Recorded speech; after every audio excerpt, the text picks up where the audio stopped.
What's good, y'all? Welcome to my review for Tron Ares, man. And holy fuck, this movie fucks.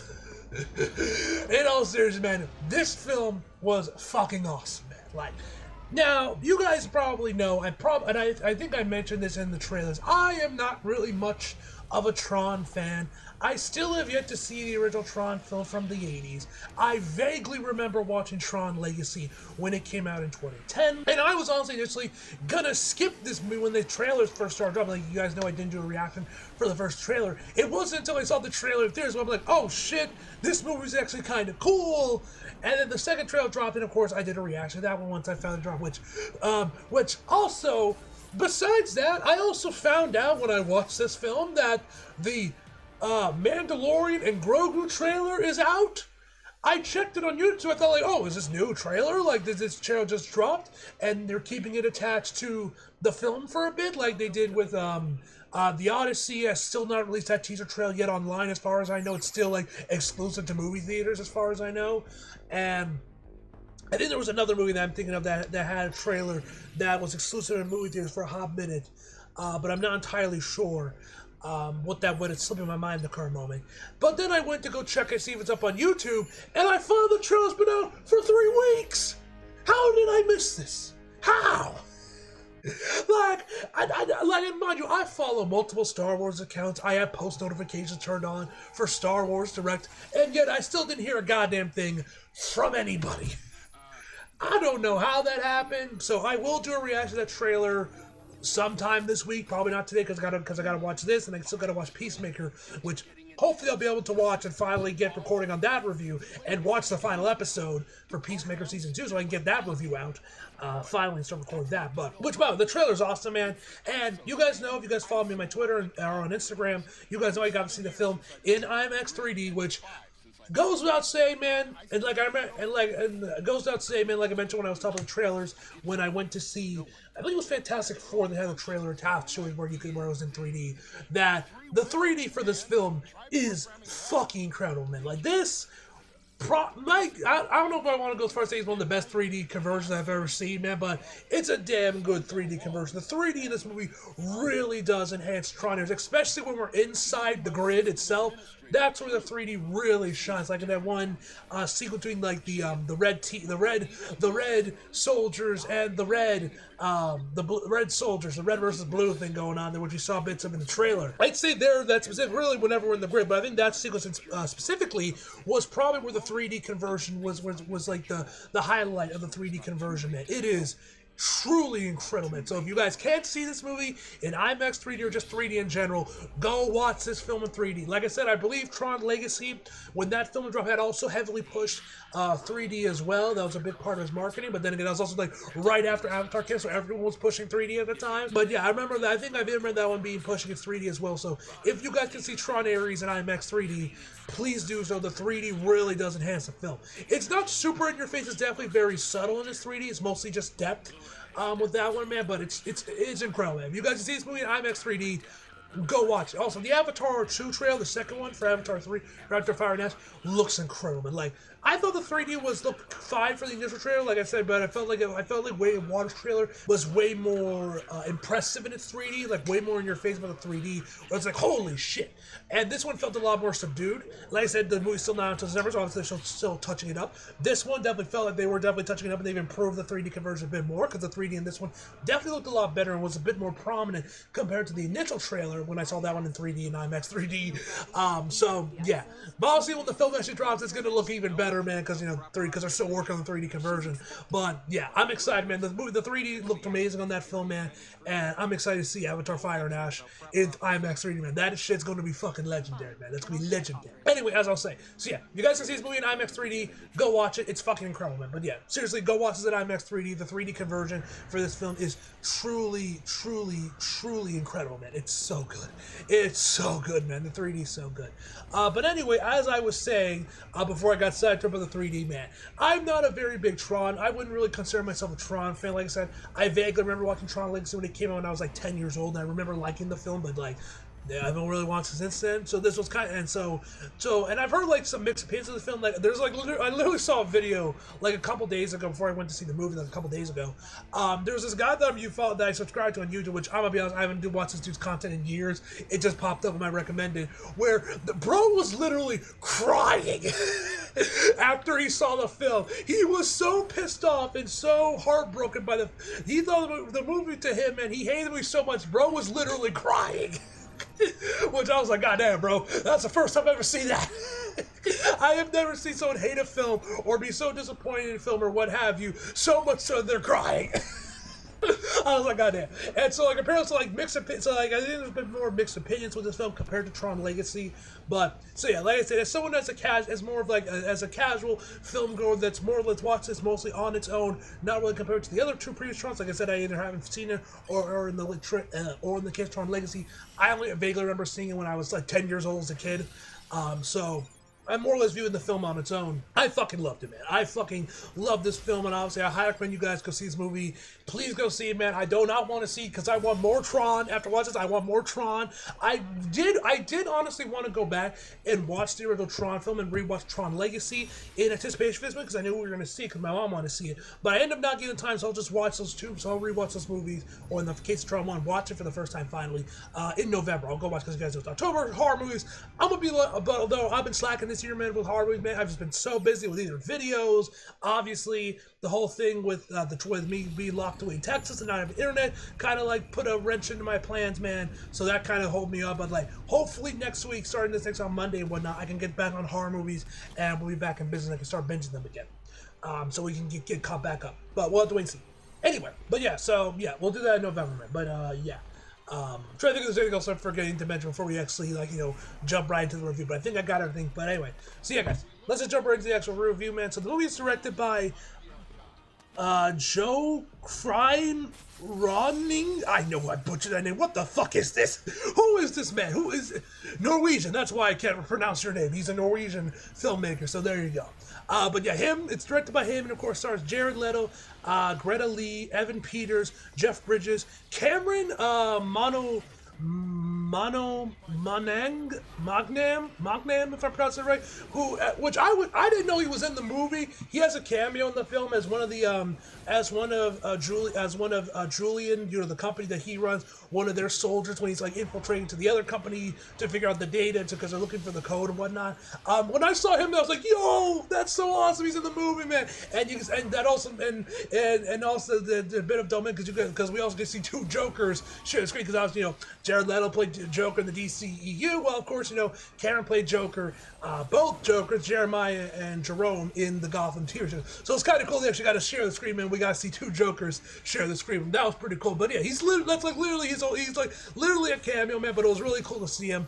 And yeah, so yeah, it was really cool to see him in the movie. That was a pleasant surprise for me. But anyway, and also Judy Turner-Smith, which we're going to talk about her. We're going to talk about her specifically, man. She's definitely the one I'm going to be focusing on in this review, man. But yeah, and many more. And the plot of Tron Ares is that mankind encounters AI beings for the first time when a highly sophisticated programming Ares leaves the digital world for the dangerous mission in the real world. Now, first up, man, the cast is solid, man.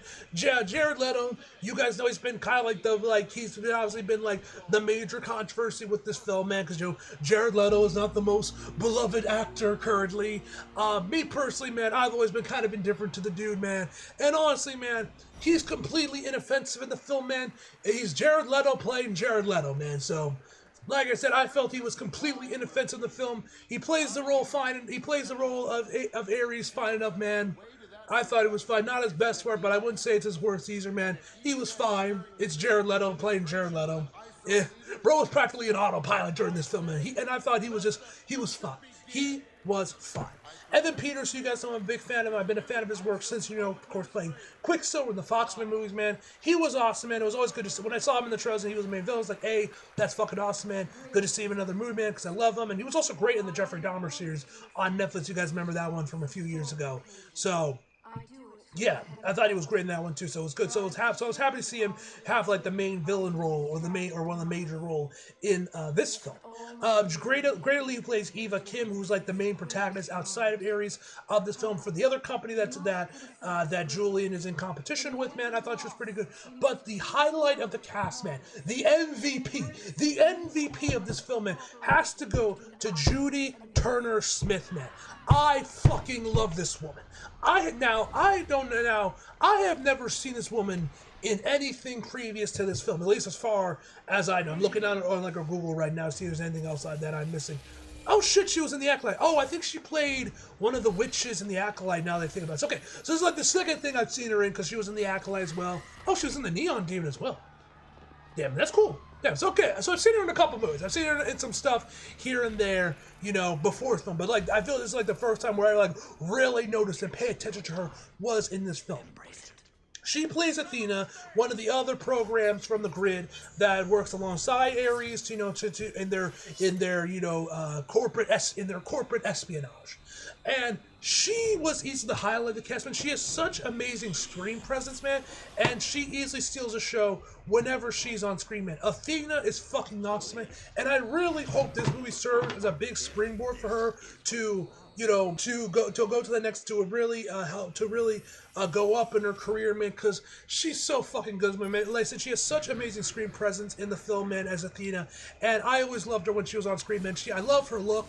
She had with the eyeshadow underneath. She had like blonde short hair. She looked amazing, man. And like I said, she had such great screen presence, man. Her performance was amazing, man. I really hope that she uses it as a springboard to go up in her career, man. I see her like pop up in more movies and leading roles and whatnot, man, because she is so fucking awesome, man. I definitely want to see this woman in more stuff. So, like I said, hopefully this movie serves as a springboard for her career, man, because she is fucking awesome in this film, man. And I really want to see her in more stuff, man. She is amazing. Like I said, she's easily the MVP of the cast, man, in terms, at least in my personal opinion, man. She's fucking awesome. Now, let's talk about the music, which is obviously like the big thing about this film. Now, you guys may remember with Tron Legacy, famously Daft Punk did the soundtrack for this film. Well, this time we have Nine Inch Nails. Now, I cannot come in here and compare, which soundtrack I thought was better between Daft Punk's or Nine Inch. Because, like I said, I only vaguely remember watching Tron Legacy back in the day. But viewing the soundtrack on its own, man, it's fucking amazing, man. Like,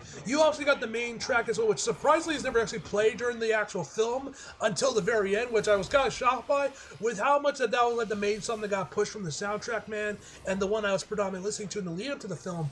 I thought it would be like a scene or reused a couple times. No, it's you only hear it in the end credits, and even then it's an edited, chopped down version of the song at that as well. So I was kind of shocked by that.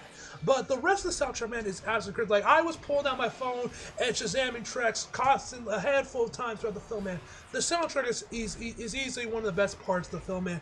And I definitely think that this film should be nominated for Best Original Score for the Oscars. There's a few awards where I feel this movie should be nominated for stuff. Will it get nominated? Probably not, because it's Tron Ares. But maybe. I would love to see this movie get a soundtrack nomination, man, because it's truly incredible. It's a banger soundtrack, man. I'm not really a fan of Nine Inch Nails. I haven't really listened to a lot of their music. I've known of them, man, but I haven't really listened to them, man. But yeah, this soundtrack definitely sold me on them, and I definitely kind of want to go out and track out some of their music, man, because this soundtrack was banging, man. This was a banger soundtrack. Now, I already mentioned the 3D conversion itself, man. Like I said, go watch it, especially if you guys can see this movie in IMAX 3D. If it's still showing in IMAX 3D where you're at, guys, go watch it, man. It's fucking incredible. But yeah, the grid itself, though, man, looks so fucking cool, man. Like, obviously, we saw the grid in Tron Legacy, man. It looked cool there. But here it also looks really cool, man. And you guys know me, I'm a sucker for red. Red's my favorite color. So having the grid be in this constant, like, red hue instead of the blue hue from Tron Legacy, man, obviously it kind of makes me, I'm a bit biased in that one when I say that this is probably my favorite look of the grid because it's red. But it looks amazing. I love how whenever Julian is talking with Ares, man, he is like this floating head coming out of the window, man. It looks really fucking cool. And I think the overall Art direction, set design for the film is really cool, man. Like I like the futuristic tech we see in at Julian's office when he's like talking, communicating with Ares, man, with the keyboard that's on his touchscreen.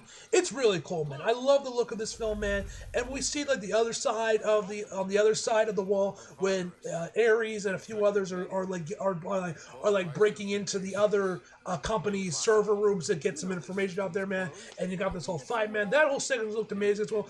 But easily probably the biggest highlight of the film and the big thing that the most impressive, the thing I loved the most about this film, and obviously besides the look of the grid, was the cinematography, man. This film is beautifully shot, man. It is really well shot, man. Really well directed, for that matter, if I'm being honest, man. But the cinematography, in particular, man, is truly stunning. I mean, like the posters are absolutely just amazing, man. I love the look of the posters, man. You'll definitely see one of these as being the thumbnails, man. The posters are so fucking clean, man. That goes on to the film itself. This movie is so slick, man. It's so beautifully shot, especially that whole sequence when they are, infiltrating the other company's servers and whatnot, man. That whole sequence looked incredible, man. The fight sequences are beautifully well choreographed and very well shot, man. The choreography in particular, man, is truly incredible for this film, man. I love the fights in this film, man. The handful of times we get to see the actual combat with like the dual disc or whatever those things are called that the carriers carry on their backs, that they use as weapons. It's like frisbees or whatnot. I don't know if they're called dual disc or something else, man. But those are really cool, man. The whole section when they're like in the real world, fighting off against the police, which you saw in trailers for, or when Ares is chasing down what the hell is her name again? I'm slipping on her name. Eve, which on the motorcycle, man. That whole sequence looked amazing, man. Like I said, the film is just beautiful. So yes, I am biased because like I said, red is my favorite color, and red is very liberally used throughout the film. So I'm a bit biased there, but the film is truly well shot. I dare say this film should be nominated for best cinematography for the Oscars this year. Will it happen? No. More than likely, it will not, because, like I said, it's Tron Ares. But me personally, man, I thought this movie should be nominated. Man, it is truly a gorgeous-looking film. That's just my personal opinion. I think this should get an Oscar nomination for both best original soundtrack as well as for best cinematography. Hell, I'd give it best set design because the grid, like I said, looks incredible, man. And like the other fights and the other sequences, like we have, to not get too deep in spoilers, like when we see like a chase sequence within the grid, man, that was really fucking cool, man. Where we get to see Jeff Bridges' section, which we saw in the trailers, man, which is very much reminiscent, just a massive nod to the original Tron film. It literally looks like the original Tron film and how the grid looked in that film, man. That looked truly spectacular, man. The CGI was incredible, man. I love the look of it, man. It felt very reminiscent of the original Tron film, though I doubt it was shot the same way, because if you guys go into and if you guys look into and research how the original Tron film was shot, it's truly insane how they did it. And obviously, I'm sure this was done with just green screen and CGI, because no sane person would ever shoot a film like that willingly when they don't have to get that same look. But it's truly fascinating how that first Tron film was made. So definitely check that out, guys. If you guys are curious, man, it's really fucking cool. But that was really cool, man. Just the film is, like I said, it's just beautifully shot, man. Like I said, the fight choreography is incredible as well, man. Honestly, I wish there were a few more fights because a handful of times they're done, they're so fucking cool. I honestly wish there was more of it, man. And one other thing before we jump right into some of my problems in the film, man, I also just love the way that they bring how Ares, Athena, and stuff from the grid are brought in here with these like juiced up like 3D printers, basically with lasers, man. It looks really cool how they're brought in, man, with these ultra powerful lasers, man. It's pretty cool. Like I said, they're basically a 3D printer on steroids, basically, but it's really cool. Also, I gotta say, I also kind of think the way that how they like disintegrate when their time limit runs out, man, they have to go and they return to the grid, man. It looks cool. Though from the way they scream, it looks very painful when they disintegrate and have to return back to the grid. It is not a what's the word I'm looking for? I guess a pleasant transition, I guess. I'm not sure. I feel there's another word I'm missing, but yeah, that shit was extremely painful when they have to return back to the grid after their time limit lapse. But yeah. Now, as far as negatives of film, one, I wish they go into detail in explaining how the grid works, because obviously as you guys could probably guess from when you watch the film, the grid in this film looks very different from the grid we saw in Tron Legacy, though. But though when we get to the other company's grid, which I believe it was created by Jeff Bridges' character from the original Tron film, and that's why it has the blue hint to it, man, very much reminiscent of the Tron Legacy grid. Does that mean that that grid is in connection to this grid as well, where they're like both inhibiting the same grid? They do kind of explain it a little bit when we get to Jeff Bridges, where we see his cameo in his grid, which obviously is ripped right out of the original Tron film from the 80s, but like, I don't know if this is meant to be pre-existing knowledge you're always supposed to know, because like I said, this is because, you know, Tron is very much a niche sci-fi series that was probably maybe because fans were so into Tron Legacy and they're constantly clamoring for a third film. You guys know that there was apparently going to be originally going to be a Tron Legacy sequel, but it got canceled and then got reworked into Ares. So I'm not sure if the movie kind of like, because a lot of people are going to see this film are already die-hard Tron fans. The film just kind of expect you already have that information about the grid and how it works, and I guess the different grids that exist between this film, Legacy, and Ares.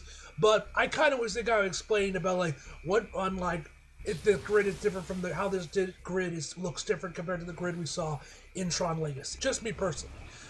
Besides that, man, I also thought the movie does have some comedy in it, though. I wouldn't say it's bad. Like, there wasn't any jokes I straight up said like were horrible, man. It does feel a tad forced. Maybe it's just you know, Jared Leto's delivery, man, because he plays a cyborg, so it's very deadpan, and that's kind of the thing. Like, look, he's an android. He doesn't understand human emotions, and you know whatever. There's a couple funny jokes, but most of the humor, especially when it came from Ares himself, man, it did feel a tad forced, I won't lie. But yeah, man. Honestly, guys, a part of me wanted to give this film a 10 out of 10, man. I'm not going to hold you. A part of me did want to give it that full 10 out of 10, but I'm not entirely certain about that rating. Maybe upon a rewatch or two, that might change and I will get it, but for the time being, man, my final verdict for Tron Ares is going to be a 9.5 out of 10, guys. Like I said, go watch the film. If you like Tron, you'll probably like this film as well. I don't know. Like I said, this movie seems as mixed opinions, especially from Tron fans. If you're someone that isn't that, if you're like more of a casual guy that just vaguely remember watching Tron Legacy, watch this film. I think you'll be pleasantly surprised by it, man. And yeah, I definitely love this film. Hopefully, we do get a sequel or another Tron film sometime soon. Because like I said, I want more Tron. This shit was fucking cool, and I want more Tron. Will we get more Tron? Who knows? Will the series be put back on ice for another decade and a half? Probably for at least another decade. Possibly. The series can't seem to catch a fucking break. But hopefully the film does well, and Disney greenlights a new one sometime soon. Though I heard that apparently the movie is falling under Disney's expectations. But although I did see a report that when I googled it, see that the movie has already cracked 100 million. It seems like. So I'm not entirely sure about that, man. But who knows? We'll have to wait and see on that, ladies and gentlemen. Maybe it's like connected to something else. I literally saw a headline that said Tron Ares passes like 100 million in the box office, but it might have been for something else, or I just misread it or something. But yeah, man. Anyway, guys, hope you guys did the video. Like if you did, subscribe if you're new. Follow on social if you feel like it. Links are across below, and as always, subscribe for more. See you guys next time.